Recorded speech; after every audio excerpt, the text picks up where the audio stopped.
Assalamualaikum, my name is Arfat and welcome to a brand new video. Today I'd like to discuss about the diversity of early Christianity.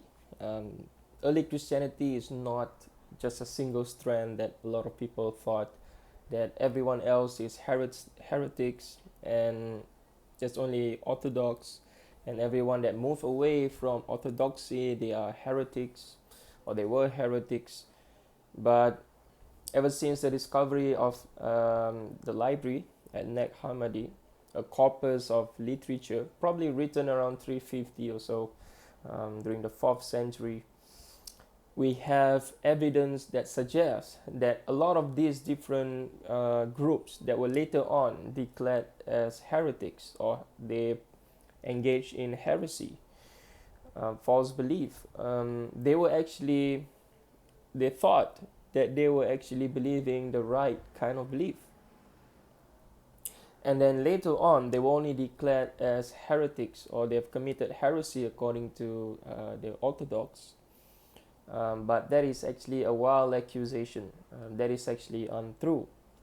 Because even during the 4th century in Egypt, the Nag Hammadi library is in Egypt, and a lot of literatures they have been preserved because Egypt is a very dry climate, and so it's a lot of materials are preserved in Egypt, and so it's easy because there's a lot of archaeological finds in Egypt, not only when it comes to manuscripts, but also like statues, the tombs of the Egyptians and things like that. So a lot of things are preserved in Egypt because it is a very dry climate, Saharan climate. And so thanks to that, we have a lot of literatures from the ancient past that have been discovered, preserved, and so because of them, we are able to know. Egypt preserves a lot of the ancient manuscripts more than any other places. The other place we can find is in Turkey, southern Turkey, as well as the land in Syria, in Palestine, Jordan, and things like that. But Egypt preserves a lot more. Especially if you study about the ancient Egyptian history, you can go to the oasis near Sudan, and then you can find that there's cave paintings. And then in these cave paintings, there are depictions whereby there are like giraffes and things like that. All these animals do not exist in the Saharan Egyptian climate, but these were all before the Ice Age of the 10th century. Robert Schoch has written an interesting book about this as well. But anyway, that's besides the point. But actually, that is my point. As a sidetrack, a lot of people today, when they want to study about a particular religion, their main focus is to study only on that. For example, if you want to know about archaeology and things like that, most people will not actually go to the books of archaeology unless they're scholars. And so most Christians today, when they take an introductory course about the New Testament, they'll just use Introduction to the New Testament. And Introduction to the New Testament is a great start, but that is just an introduction. And so you do need to read books or works on archaeology, and sometimes that would mean that you need to go out of your way to learn about ancient Egyptian history, to learn about the Mesopotamian history. Because if you look at all these characters in the Bible, you have Abraham in Mesopotamia, in the land of Ur, and you need to learn the culture there. Okay, even though a lot of historians believe that Abraham wasn't a historical figure, but that's besides the point. The point is we do know that Mesopotamian culture, the Babylonian culture, they exist, and so we need to study anthropology in a sense because that will really help us understand the New Testament, as well as to study the ancient Egyptian. The reason why I have a lot of problems with the Exodus in the Old Testament is because that if you study Egyptian archaeology, you have a lot of all these temples in Abu Simbel, in Saqqara, you have a lot of this. But how come there is no, well, what a million Israelites? They do not leave their remains in there. How come? Imagine if even if you have 500,000 Israelites traveling in the land of Egypt here and there, logically you would think that there must be a place whereby they would deposit their the call of nature. And if you study plantation or plantology, you know that these things are very fertile and they produces plants or vegetation or growth. But how come there is no such evidence for that? And as well as a lot of other things as well, like they must have left their remains, because how would they cook and things like that. Whereas if you study the how Egyptians of the past, they would carry water in their expedition, okay, into the oasis near Sudan. They would put water on a vase, okay, and then they would send an envoy or convoy ahead of them, like reconnaissance mission today in the army, and then they would set up camp and bases in there, and then they would wait for the main body of people or the main expedition to arrive. And so they would carry water on vases, and we have tons of archaeological evidence whereby vases upon vases upon vases leading to the hundreds of thousands of vases. And this is how the Egyptians would actually carry their food and carry their drinks. But the same way must have been done by the Israelites. But the fact that we have no evidence that such thing ever exists to that degree or to that scale. And so historians or archaeologists have every reason to doubt the biblical narrative in Exodus about the Exodus. And so if you study the Egyptian history, you study anthropology, you study these early civilizations. Now I have a problem, one more thing, I have a problem with the Bible being around 6,000 years old, and that Noah was probably around 4,000 BCE, around there. I have a lot of problem with that, because I think it's too soon. It's like the chronology or the datings between the different prophets, they are too near. Whereas I believe, and I've discussed this in my Instagram IGTV video,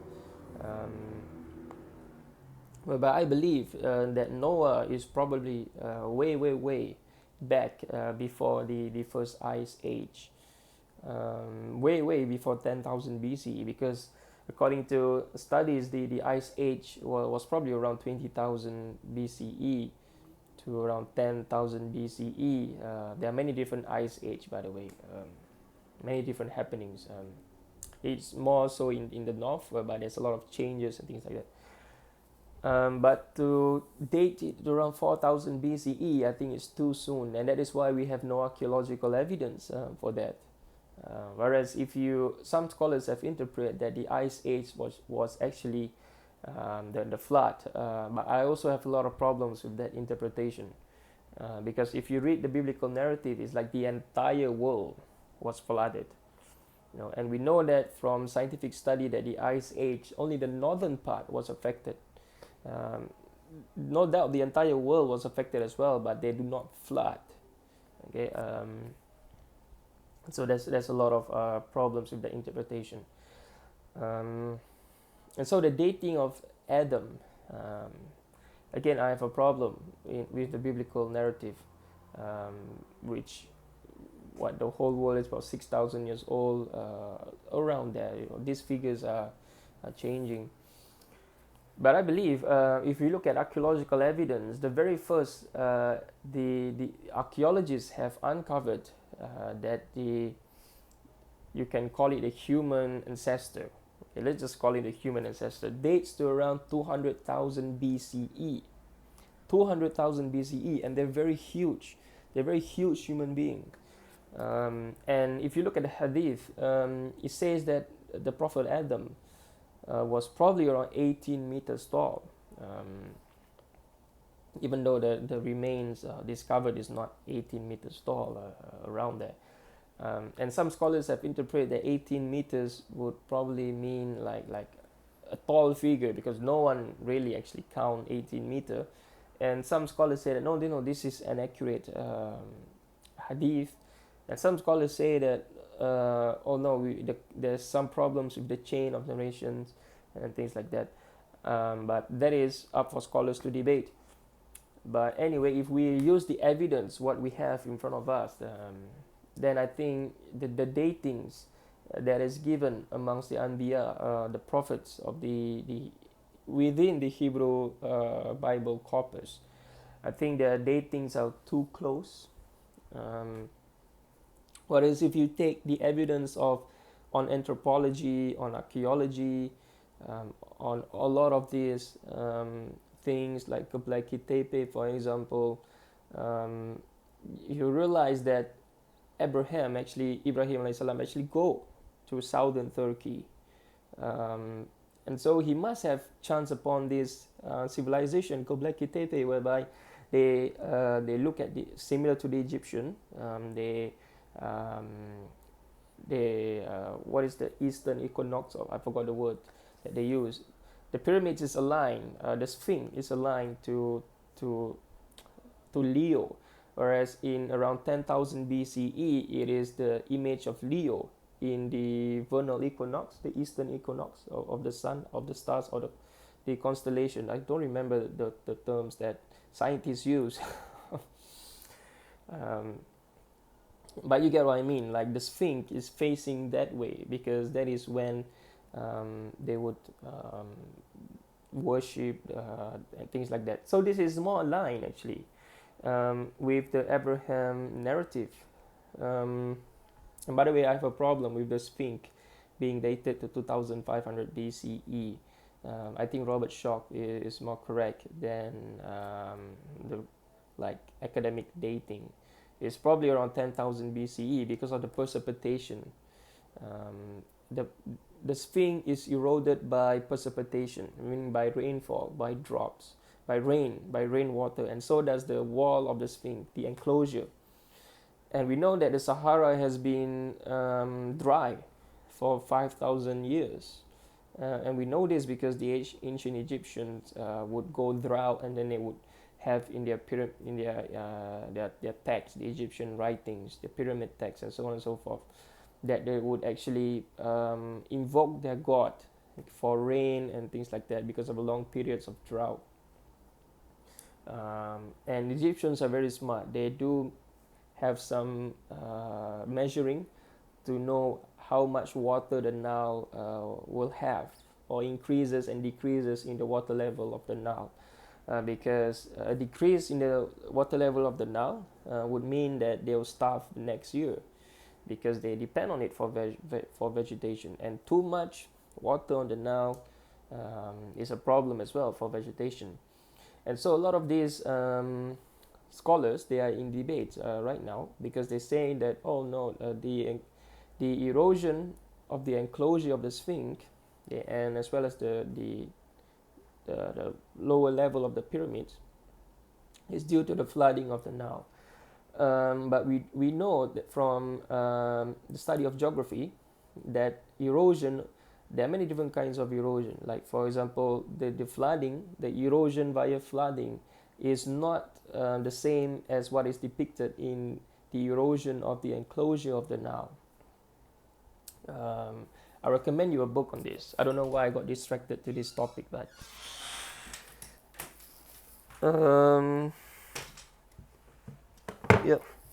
Origins of the Sphinx. This is a really great book. It's a very long read, by the way, filled with scientific data and things like that. But the scholar here has a different opinion than the other scholars out there.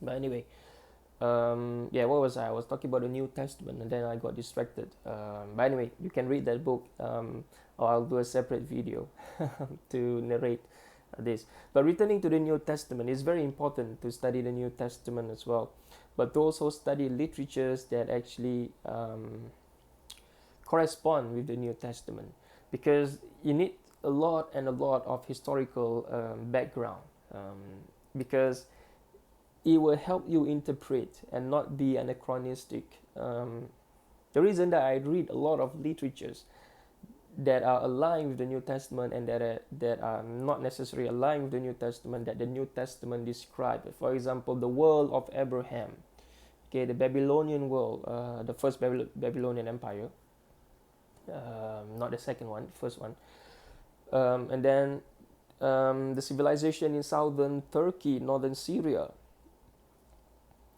around that area. Egyptian civilization, the land of Canaan, for example, Palestine, Israel, Jordan today, as well as northern Arabia, the bottom part of the northern Arabia, the southern part of the northern Arabia, if you want to call it that way. And so all these tribes, that former Jewish tribes, live because Jewish tribes live in Arabia as well. And so you do need to have all these background context, not necessary for you to know every details. It's better if you are able to, but how much can you remember, right? But it's important to know the gist of it. And so when you read the Bible or even the Quran or any ancient literature, you have this knowledge at the back of your head. And so it's much easier for you to understand the text. It's easy for you to put yourself in the social world of those people. Now, having said that, archaeologists and all these things that we have at the present moment, they are not actually enough to tell us a lot about what those worlds could have been. Modules have been reconstructed to help students and tourists and people who are interested in this field to actually experience, in a sense, even though we can never experience what it's like. Because in order for you to experience, you need to be there physically, because the bustling and the noise and things like that. But no doubt we do know for a certain extent, and we are able to experience what it's like. And these have been reconstructed in movies and things like that, in certain films to a degree of accuracy, but not 100%. At least in the films that I've watched. If you know a film that depicts all these ancient civilization 100%, I mean, I would really want to watch that film. But I don't think that it exists. But anyway, reading literatures that are outside the New Testament really helps. Like, for example, the study of the Roman culture. There's another book, a very great book as well, Rise and Fall of Classical Greece. This has nothing to do with the New Testament, but this actually helps you understand the Greek world, philosophy, and all these things like that. Reading books like this, for example, the Greeks, companion to the Greeks, an illustrated history of the people that actually gave the church fathers the idea that they have, that later on they debated as to what the nature of Jesus could be like. And so how did all these people get these ideas from, and why, or what happened, and how did it became like that? And in order for you to know, like, why did they believe that there's two in one, that the Father and Son is consubstantial, or that it is eternal, that the Son is originated from the Father, yet the Father is the only unbegotten, and why did all these people think this way? If you just read what the church fathers wrote, you basically know just what they think. But why do they think that way? I think this is a very, very important question. Why did they think that way? And how did they come to think that way? What influenced them? And so a lot of these questions cannot be answered by just reading their works. You do need to go deeper, and you do need to read and understand the life that they live in, the cultures that they have adopted. And this is true for every religion as well: Islam, Christianity, Hinduism, Taoism, Buddhism, Zoroastrianism, whatever religion it is. Um, and so, reading the New Testament, introduction to the New Testament, or books, you can read James Dunn, Giza Vermeersch, N.T. Wright, Bart Ehrman, Dale Martin.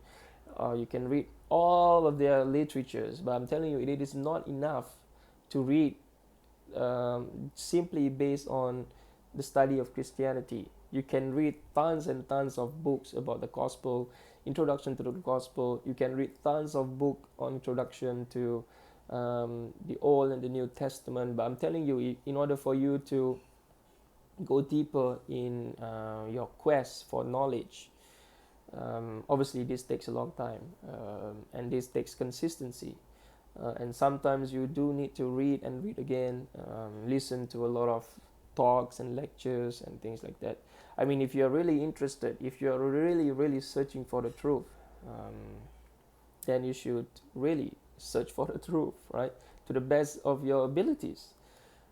You do not need to buy literatures. You can go to the library. Before I had some savings, because before I was like a teenager, I don't have a job. And so I went to the library. I went to my school's library. I went to the National Library, and then it's too far from my house, and so I went to like a public library that is near my house. And then I looked for literatures to read. And then now that I have a job, I have more money to spend on books, I decided to buy these books because I can pass them down to the next generation. And so because in the past I used to like copy, because I do not have like camera or smartphone to take pictures, and I do not have a scanning machine. So I used to copy what the book says, and I hate doing that. And so now that I have the technology, I do not need to copy what the book says. I can just take photos. If I'm borrowing books from a library, take photos of it. But most of the time now, I'll just buy the literature that I feel really, really important, that will really help me. But sometimes you bought the literature and you realize that you only need 2 chapters of it. And so, again, you take photos of it. I took a lot of photos from my book. And then I'll return the book. And so you do not need to keep what you buy. It's about finding the literatures, and read the literatures that counter your opinion as well. Because why did these people believe differently than you? Are you mistaken in your beliefs, or are you correct in your beliefs and that those people are wrong? If you're correct in your belief, then where's your evidence? What is supporting you? And what do other people believe? What do other people think about your opinion? Did you discuss this with your friends? Did you discuss this with your friends that share the opposite view? And so it's very important to get into this different discussion. But not necessarily that you'll change your mind, because if you really believe that your evidence is correct and you have a lot of these supporting scholars or these works that are actually credible works, by the way, because you don't need good reasons to, like, for example, the Gospel of John. A lot of New Testament scholars believe that John is not historical, and evangelical scholars believe that no, John is historical. John is the most historical gospel. So you outweigh the evidence. And my opinion is that the evidence that propose John is not historical is much stronger than those who propose that John is historical. Because if you look at the synoptic gospel, it says nothing as to what John says about Jesus. There's no parables in John. John proposed a high Christology, meaning it is a development of Christology over the years. And John contains some Gnostic influence, a little bit, especially the prologue, which a lot of scholars believe, like Raymond Brown, believe that it could have been written much later. and that the primitive John doesn't contain this prologue, and that the primitive John contains Christology that are much similar to the Synoptic Gospels. Now, there are body of literatures out there that says that no, the earliest Christology is the highest Christology, and they would go to Paul, because Paul is the very first book was the very first book to be written, Thessalonians, and I'm talking about the authentic Pauline epistles, the 7 of them. And so these scholars turn to Paul and says that no, the earliest Christology is a high Christology. Look at Paul. He depicts Jesus as like another God, for example. But then scholars counter that as well by saying that the Corinthian passage, the head of Christ is God. And so even though Paul depicts that Jesus is divine, worthy of worship, but Paul's Christology is still like Jesus is subordinate to God. So Paul is a subordinationist. And subordination is again depend on how you interpret it, but for me subordinationism is a low form of Christology. Again, there are other camps out there that says that subordinationism is a high form of Christology, because again it depends on how you interpret. The Unitarian interprets subordinationist Christology as a low form of Christology, because the one that is subordinate to the divine figure is not divine. Okay, I repeat, the one that is subordinate to the divine figure is not divine. Whereas the other camp says that no, it is a high Christology, because even though the divine figure is subordinate, even though Jesus is subordinate to the Father, but Jesus is still divine, and this is the Christology of Paul. So hence, or therefore, the earliest Christology is a high Christology. And so it depends on how you outweigh these things. And if you just read one literature, then you will not know what other people talk about. It could be that their evidence is much superior than yours, and you need to change your mind. And so a great advice that people have been given, that I like to give, is that never stop thinking. Never stop changing your mind. Doesn't mean that you are correct today, you'll be correct for the rest of your life. No. You should always engage in constant discussion with people. You should change your mind.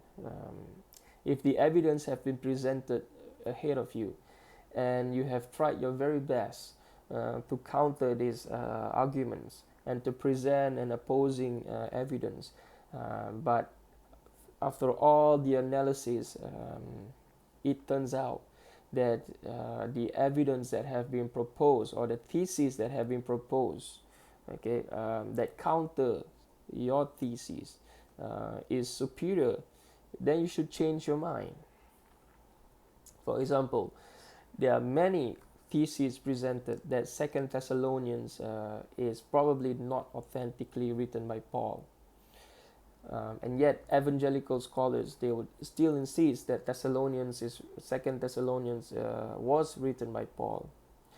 But the very evidence is found in the passage itself, that 2 Thessalonians is not written by Paul, or was not written by Paul, could not be written by Paul. It is highly plausible that it is written by later disciples of Paul, or the Pauline school, even though there's no such thing as Pauline school, by the way. That doesn't exist. But what Pauline school in a sense here means, it is different from the Neoplatonist school, or the Aristotelian school, and things like that. So those can be said school. But the Pauline school is basically just used loosely, in a sense whereby people who have adopted the Pauline ideas, which is the proto-Orthodox, by the way, but that is much later on. And so these people say that, scholars say that no doubt 2 Thessalonians was not written by Paul, but they were no doubt written by Pauline school, or the students of Paul. And then they say that this is Paul, this is how I write in every of my letters and things like that. Because this is the practices of the past. And that students would dedicate the works to the teachers, like Plato, Socrates, for example. And so they found that this is the way to do it. They wrote in the name of someone else because they believed that this is probably this my teacher taught me this, and this is not an idea that is original to mine, and so I should dedicate it to my teacher, even though I'm the one who wrote it. But I should put it in but I should put it that my teacher wrote it, and so I sign off, not by my name but the name of my teacher. Now, these practices, a lot of evangelical scholars say that this is how they honor their teachers and things like that. But the very evidence goes against that.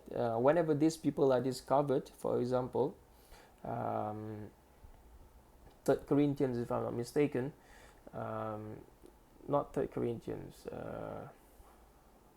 I forgot the name of the book. If you know, please remind me in the comment section. But what book is it? I can't remember. But when this person was discovered, he was condemned. The church condemned him, and so does early writers. They condemn a lot of these people who engage in these lies and things like that. And so, no, it is not practices that is acceptable. It is never accepted. For example, the Gospel of Peter, when the church, one of the bishop discovered that it contains teachings that is not orthodox, they condemn it, and so people writing in the name of the other apostles were condemned whenever they were found out, and even the idea that people honoring their teachers and things like that were present, no doubt they were present. Okay, but whenever they were discovered to be writings that are not of the original author that is thought of to be, then those writings are condemned, and things like that. Now, one counter opinion that the evangelical would bring up is that, then what about Matthew, Mark, Luke, and John? You know, if the church fathers didn't condemn Matthew, Mark, Luke, and John, meaning that these were authentic, and so you cannot have your cake and eat it twice. Now, the response from the secular historian was that this is not the same thing. Okay, this is not the same thing as what they are trying to argue.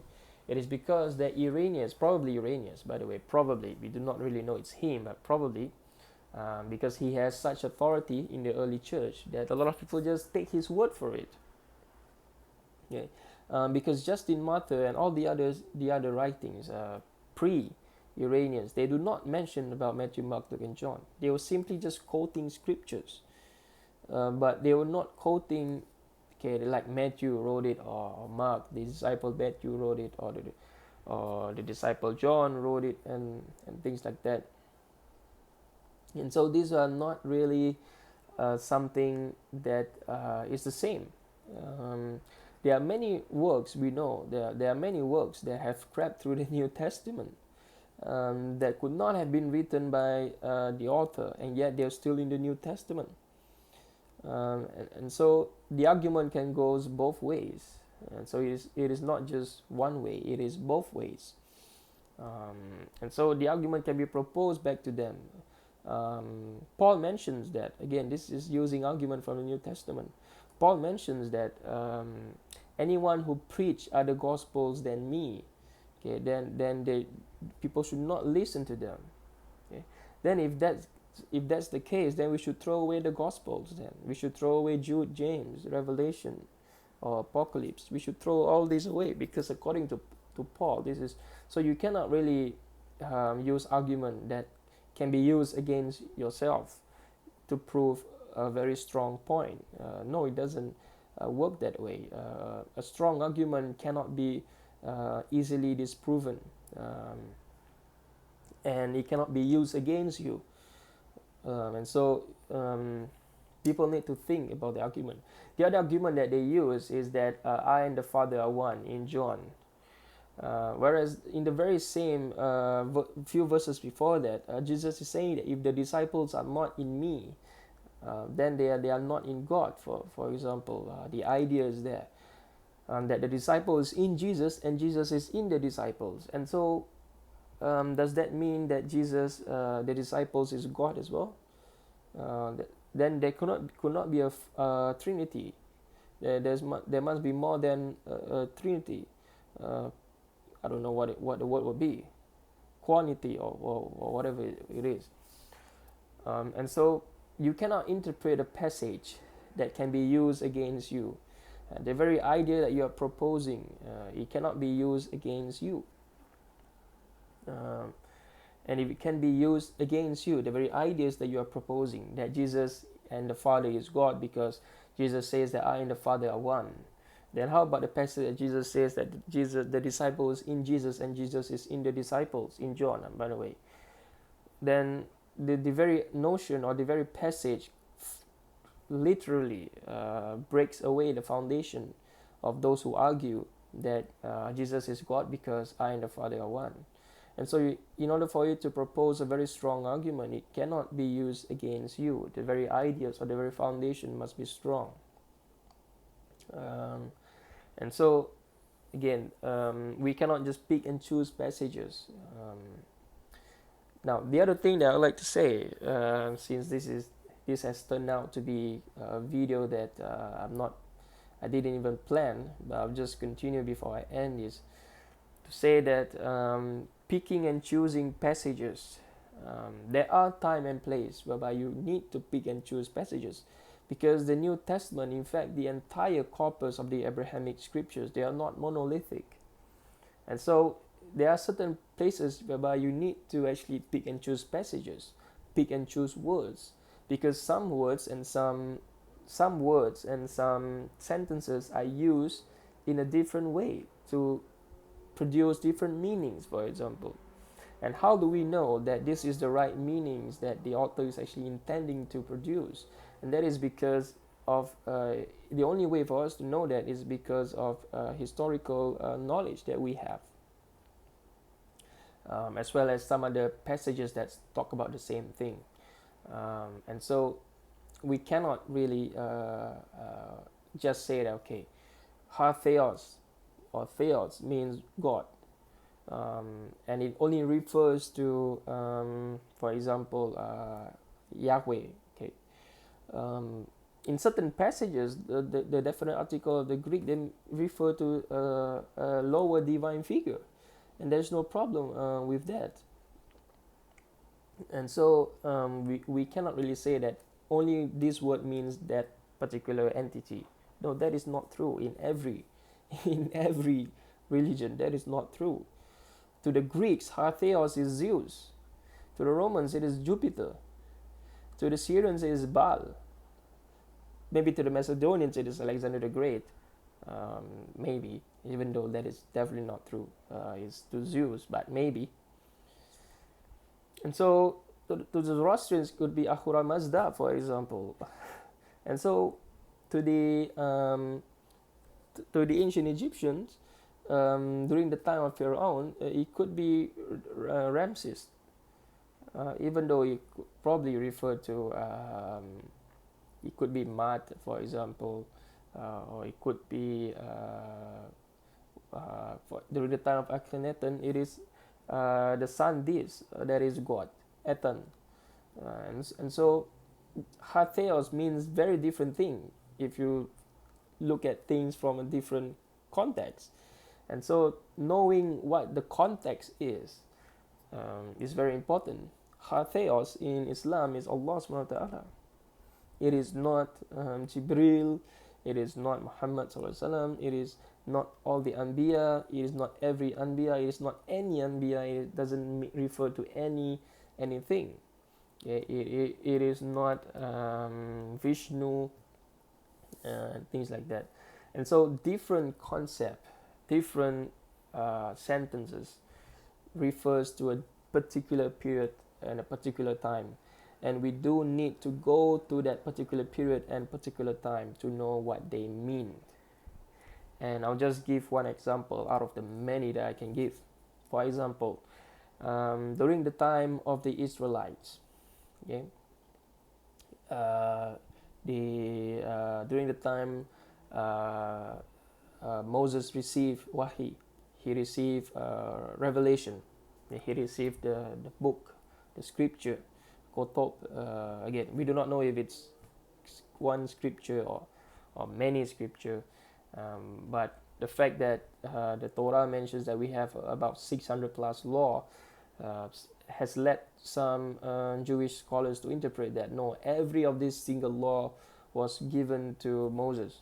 And again, secular historians would bring out the problem of that.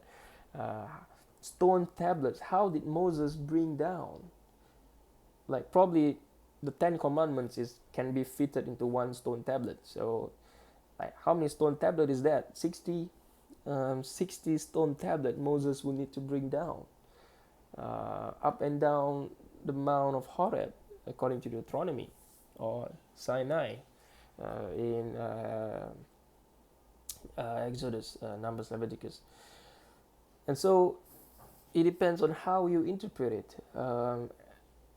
If you take the more conservative route, the orthodox route, you say that the Torah was probably revealed. No doubt, the Torah was revealed twice, because the first time Moses broke it because the Israelites were worshiping the golden calf. Okay, if you use the Quran, the Sumerians were like they brought, and then so what is Aaron, peace and blessings of Allah subhanahu wa ta'ala be upon him.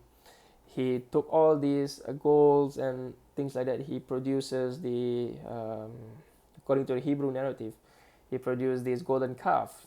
Okay, and so Aaron is to blame in the Hebrew narrative. But if you look at the Quran, Harun alayhi salam is not to blame, because these people they took it upon themselves. Okay? But in both occasions, the Hebrew Bible and the Quran, Moses got very angry. And so there are some stories that if you read, again, this is a different discussion here. But anyway, ladies and gentlemen, this discussion is all over the place, but this is no doubt, that's what it's called, a discussion. But it is, I believe, if you can take away one thing from this long video, hopefully this is a very productive video, by the way. Completely unplanned. I planned about discussing the different books in the New Testament, but it has turned out this way, so let it be this way. But it is very important, very, very important to read works that separates from the New Testament but describe the world that these people were living in. Talking about the New Testament, but I ended up narrating about the Moses and things like that. But anyway, you get my point. I can recommend you a few books on literatures that are outside the New Testament, about the study of languages. For example, William V. Harris has produced a great book published by Harvard University. You do need to take on studies that are not necessarily going to benefit you in your New Testament study, but no doubt it is a very, very important study that you should undertake. And I'm saying this across all board for every religion. Why did Zoroastrianism believe in duality? Why? Where is their place? How did they originated to begin with? Why do Hindus believe in the Trimurti, for example? And what are the concepts of a Trimurti, for example? Why do Hindus believe in karma, reincarnation, for example? Why? It is a very profound question. Why? It is more profound than the question of what. What is the New Testament? Okay, this is the New Testament. I give you. What is Hinduism? This is Hinduism. What is Islam? This is Islam. But why, or how? How did these early church fathers came to believe in different kinds of Christology until the point whereby they develop the doctrine of the Trinity. Why or how? For me, the why question is much more profound than all the other questions that we can ask. Why? Why did they do so? For example, if you have the Romans here, the pillars, the Greek pillars in the amphitheater, why did they produce pillars like this? Corinthian pillars. Why did they produce it like that? Why? Why can't they produce pillars that are just straight? Why do they need to carve images? Why? You will know why once you start reading the history of the ancient Greeks. Why did Origen believe what he believed? Why did Tertullian believe what he believed? You'll not know why just by reading Tertullian or Origen.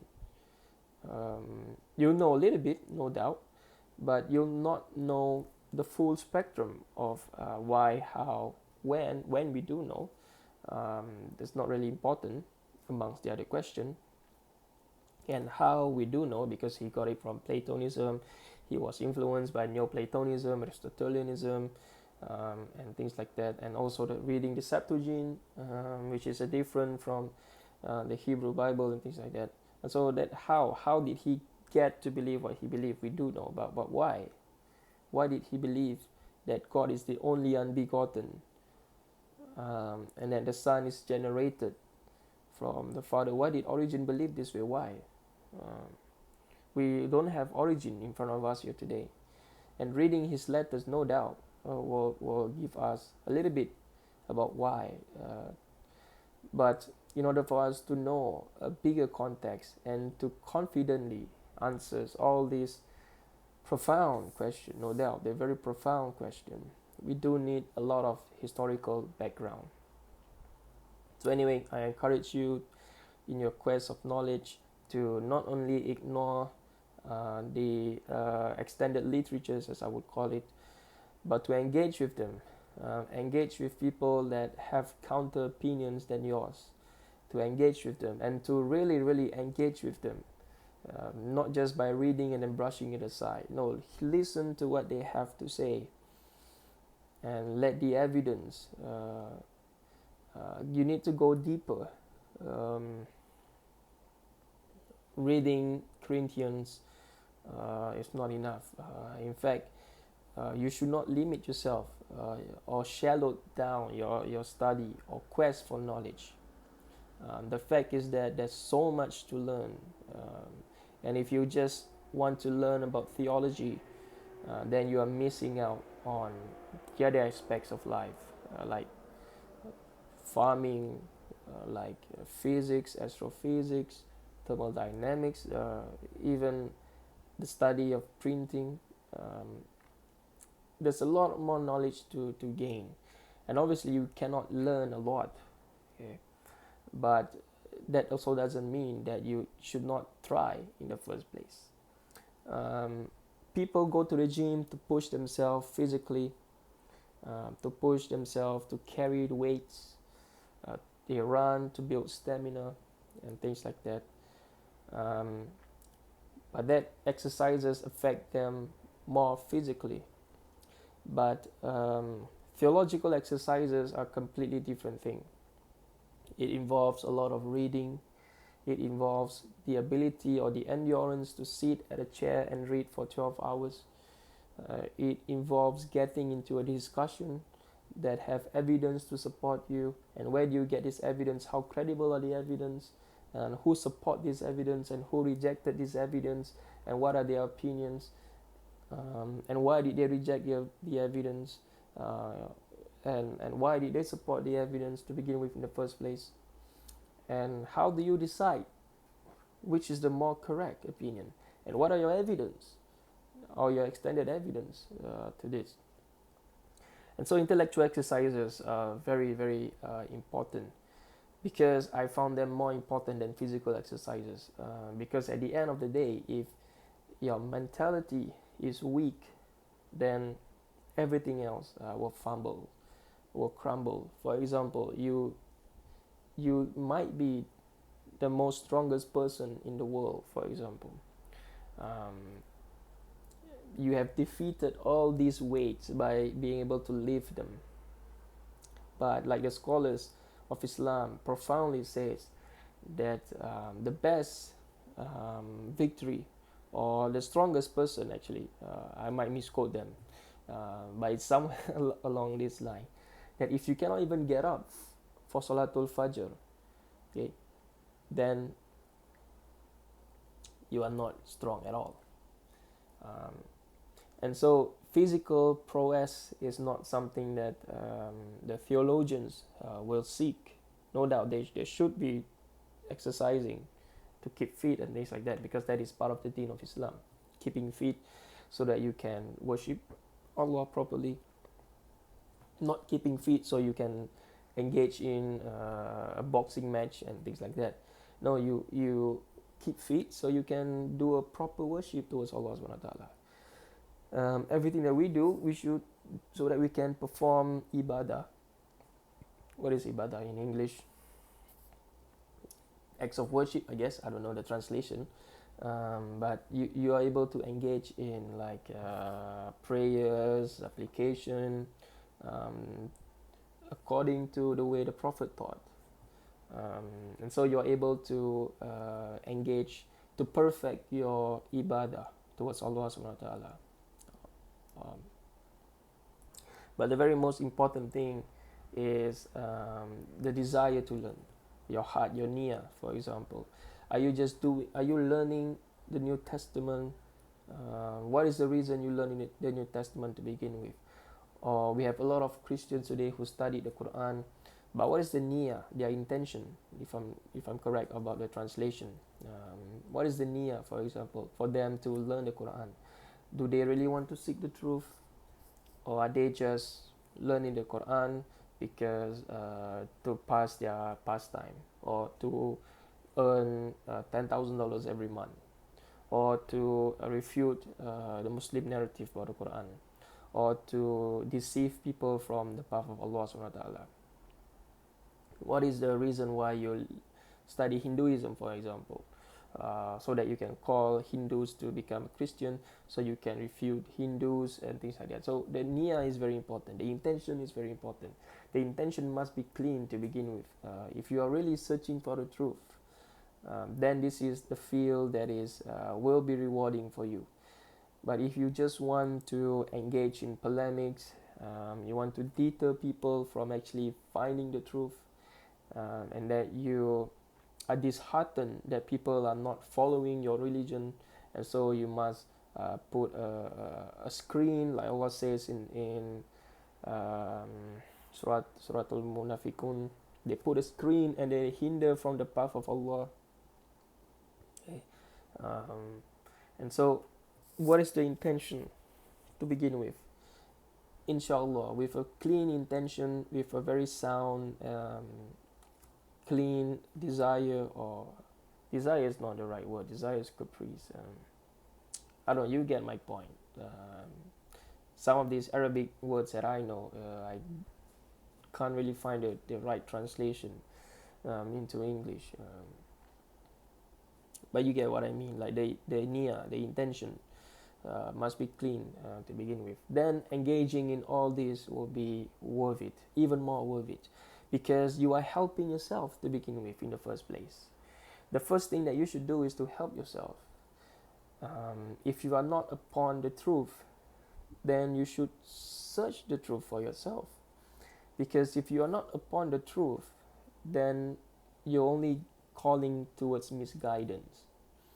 And no one wants to call towards misguidance. If you really believe that your religion is the truth, whatever religion it is, if you believe that your religion is the truth, then the very profound thing to do is to present your proof, to present your evidence. If you believe that everyone else is going to hell, okay, and that you are going to heaven, you are the only one. If you believe, for example, I'll take the Christian corpus, just an example. If you believe that Jesus really dies for your sin, okay, and then everyone else who are not Christians will go to hell, for example, then present your proof. Present your ticket to paradise. The Quran is very profound in this. Present your ticket to paradise. The fact is, no one will have a ticket to paradise. No matter how much you worship Allah subhanahu wa ta'ala, no matter how no matter how much you Salatul Isha and Salatul Fajr, the reward is like standing the whole night of praying. No matter how much you do that in your entire life, or even if you worship Allah 24/7, your entire life, um, um, that will not grant you Jannah, because Allah is very clear and the Prophet is very clear. It is only through the mercy of Allah subhanahu wa ta'ala that you'll be granted Jannah, because the ni'mah that Allah has given you, everything that Allah subhanahu wa ta'ala has given you, or God has given you, is not enough. You can never repay God. God gave you things that you will never even thought of that you need, because you do not have the knowledge. Once the knowledge has reached you, then you realize that, oh, I actually need this. Okay? And if we were to make dua for Allah to give us everything that we need in order for us to live in this world, we would end up, and even will not be enough, we would end up making dua for every single thing, even until we die. Even if we do not do anything else, make dua just so that Allah can give us everything that we need to survive. The fact is that we will die without having fulfilled that goal, because there are many things, we do not even know how many, that Allah has granted us that we didn't even ask, which is why Allah says, which bounties of your Lord will you deny? Indeed, mankind are always ungrateful. The very fact that God has given you so much, given you knowledge, given you time, given you your entire life to seek the truth, and to not die upon the truth, die only with the truth, for example. And the fact that majority of the people out there failed to do so, it's something that we should all think theologically. Obviously, this is a theological field, okay? And the question must be asked, why? It is not how, it is not what. We know these things, but why? Why is it that they have their entire life to search for the truth, and yet they die upon falsehood? Why? The question is why? And so it is a very profound question, and something that requires deep pondering. Do you not read the Quran and then ponder upon its verses? The fact is that we should continue searching for the truth.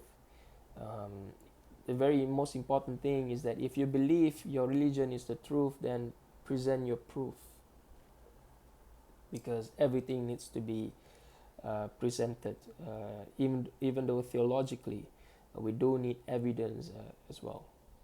But anyway, ladies and gentlemen, I do not want to make this video too long.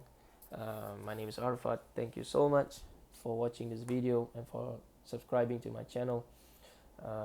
Inshallah, Allah will accept this from us and make this a majlis of ilm, not a majlis of calling hatred. We are not calling hatred towards anyone, and we are not calling anyone towards anything else but the truth. And I'm not calling anyone towards anyone else, even towards myself. And we should always be humble. We should seek knowledge. We should always ask Allah subhanahu wa ta'ala to grant us knowledge. And if you are not a Muslim, then you should always, if you are really searching for the truth, then you have no choice but to actually go and search for the truth. not just to do it on a part-time basis, not just to believe what other people say, but to actually read for yourself. Read majority of what people say. Then only you can read the fringes, okay, the opinions on the fringes. But the very most important thing, as a layman, as you and I, where do we even start? This is the question that people have been wondering, and people have asked me before in the past. And so I always tell them, go to the works of scholars, because scholars, they are the ones that are learned in this field. And I would recommend, do not just read one scholar. You have millions of books produced, then why do you only choose one? Well, like, that's a silly thing to even thought, don't you think? And so read the works of scholars from different opinions, and then read the different works of religion, but study your own religion first. Study your own religion, and keep studying your own religion, but always keep an open mind, because the fact is, if the truth is the truth, then the truth cannot be defeated. The truth will always prevail, and in most cases the truth do prevail to that person's life. But the fact is that now it's up to you whether to accept it or not, because that is the choice that you have. As a human being, we have been given free will. We can choose to go home today and read the Quran, or we can choose to go home today and go to the gym, or we can choose to go home today and do nothing else but sleep. And so it depends on what you do. Everyone has 24 hours in their clock. No one can say that I have more hours than you, or you have more hours than me. That is why I am able to learn more than you or become smarter than you. But the very fact is, being smart and things like that are all given by Allah subhanahu wa ta'ala. All we have to do is to actually read books if you want to be smart. But the fact is, we cannot say that because we read books we become smart. No, that is a wrong mentality. We read books so that Allah subhanahu wa ta'ala may grant us ilm. That is the right mentality. We read the New Testament not so that we can rebuke the Christians. No, that is the wrong intention. We read the New Testament so that we can recognize the ni'mah that Allah subhanahu wa ta'ala has given us, that He has guided us to the truth. And now it's up to us to convey the message of truth to those people who believe that the New Testament is the Word of God. The same, you read the books of the ancient Egyptian, and how they built the pyramids, and how they built the Sphinx, how they carved the Sphinx, the life that they are living in, the materials that they use. They would carve. The reason why they carve tombs in the mountains and things like that. All these people are successful, no doubt. They're very successful people. They do not have the technology that we have, and yet they can build the pyramids. And one boulder, the Queen's Chamber, is about 200 pounds of stone boulder that they carry from Aswan in Upper Egypt. How did they bring this 200 pounds boulder from Aswan all the way to Giza, Saqqara, for example? How did they do this? They do not have wheel carts. They were not invented during the 2500 BCE.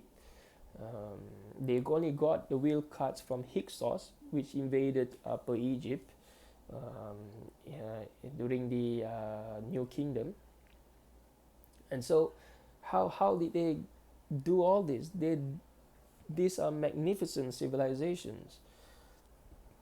And yet, all their traditions that they have, the things that they do not die upon the truth. Why? How can all these people, they are smart people, marvel? We can only marvel at the pyramids. We can only marvel at their engineering geniuses and their success. And yet majority of them have not recognized their Lord, their Rabb. And so the question must be why? And when we read their literatures, we say subhanallah, you know, Allah could have put us amongst those people, and we would have been amongst the lost, the people, the losers, they say in the Quran. But the very fact that Allah SWT has guided us today, and so that we can read the life about all those people, it is not so that we can say that I'm smart, or I can impress people by narrating history. No, so that we can reflect and say that subhanallah, alhamdulillah, Allah has guided me. He has chosen me amongst the people, out of many people, so that we may be grateful to Allah subhanahu wa ta'ala. That is a very profound thing to ponder upon. And unfortunately, not a lot of people ponder things or see things like that. We read a lot of these different literature. People, a lot of them that I know, read all these literatures so that they can debate other people. They can defeat people in the arena, in the platforms that they are given, and that they can do a lot of other things. They can call towards hatred and things like that. But for me, and I think the better way would be that we should always think about ourselves first when it comes to this. Not that we're being selfish, anything like that. But we should always search for the truth for ourselves. Because at the end of the day, God will not question what other people do. God will question you and I. So everything starts from you and I. And if we are not upon the truth, and we are just passing through time, we are just not doing anything, then what can we give to the people out there? The very fact is, how can we guide people when we are, again, amongst those who are unguided? And even that mentality is wrong. We do not guide people. It is only Allah subhanahu wa ta'ala who guides.